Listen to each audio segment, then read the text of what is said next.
Hello,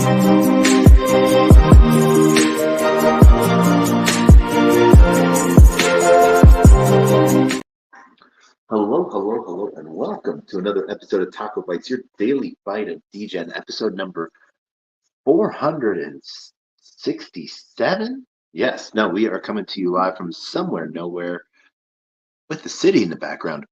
We are, oh, what are we playing here? I don't know what's going on. But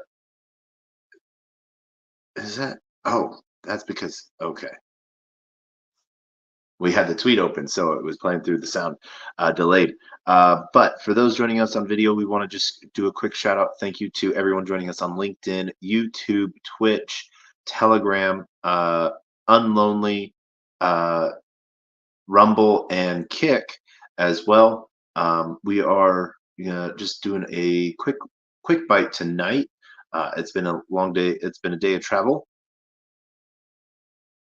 but got to have what I thought was going to be a great call today with Aaron Kaplan from Prometheum.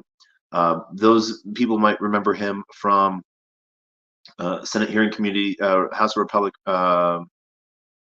Republican House Senate hearings earlier this year, sort of under fire about digital assets, the purpose that they had in that Prometheum, being, the only licensed agency with an SEC full-fed license to trade digital assets, but yet was not trading anything. Got to bring those questions up. Unfortunately, it was it got turned into an open Zoom call, and there are just people that are looking to add their flair to random Zoom calls. So yeah, we had to delete that video just out of decency and stuff like that. And no matter your thoughts, on anything, it is still, there's levels of appropriateness and inappropriateness, and that was sort of a whole nother level. But had a chance to sort of talk with him, and going to be talking with him more. Got to hear sort of Prometheum's plan of the landscape of digital asset trading licenses and securities and stuff like that. Not necessarily, there was a lot of questions still in the air that hope to get answered, and really wanting to sort of see and lay out what can or can't be, a security.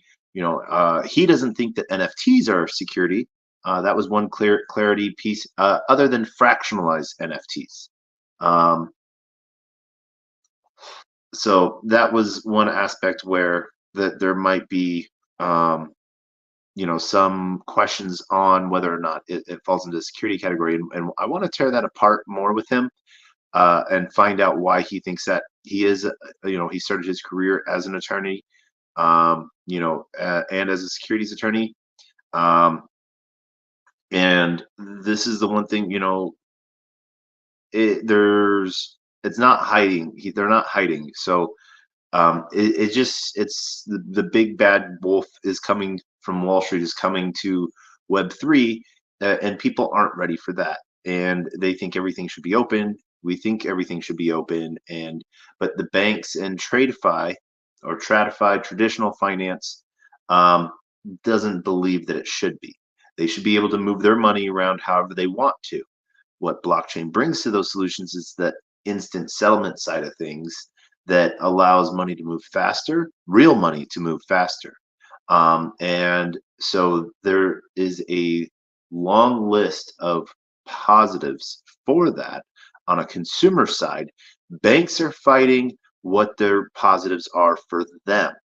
And so because there's the delays in settlements, they have money to play with for a moment. And so that allows them to make some money off of it. Where there's a big question on, segregation of funds and everything along those lines, that will be the next step piece on that. And so we'll see some different aspects come out of this. I really want to sort of tear this apart and have a good long conversation with him. And so hopefully we'll be able to do that in the next week or so.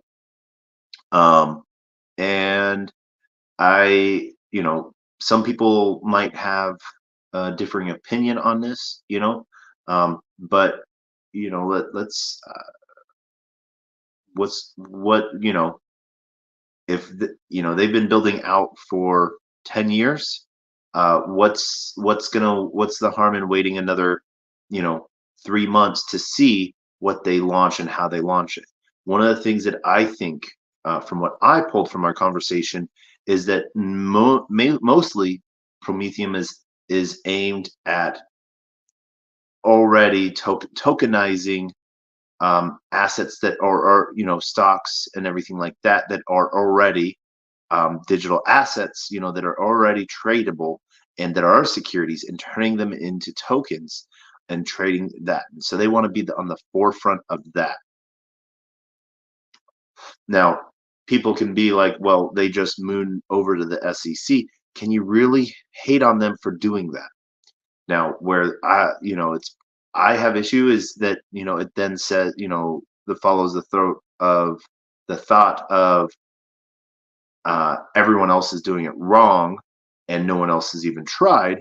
And that brings into question a lot on different aspects of, what regulation looks like right now. If current regulation is fully vetted out, and there doesn't need to be any more regulation, um, or if new regulation needs to come out, for the simple fact so that more players can come to the table, because there is no regulation under what they're currently doing. And so that is where I have some beef with Prometheum taking that stance, that and so and that all things are securities, all tokens are securities. And so I feel that there can be some good discord there on discussion of ideas. And so whether walk away smarter, or we walk away feeling let down, we'll know. And so this will be an interesting case to sort of study and have some good pieces on that. Other than that, it has been a great travel back. We are back in the Big Apple, and we have some cool events lined up, some awesome Solana events lined up. So we will see what gets to happen here. We're excited for what's been building out on SPL 20s. Gonna get our station back up and running and get into some more parallel. That has had me, really digging some gameplay there, and so need to get my hands on some Prime, and we're gonna have some fun. Like I said, tonight's gonna be a quick bite, and we're gonna wrap this up.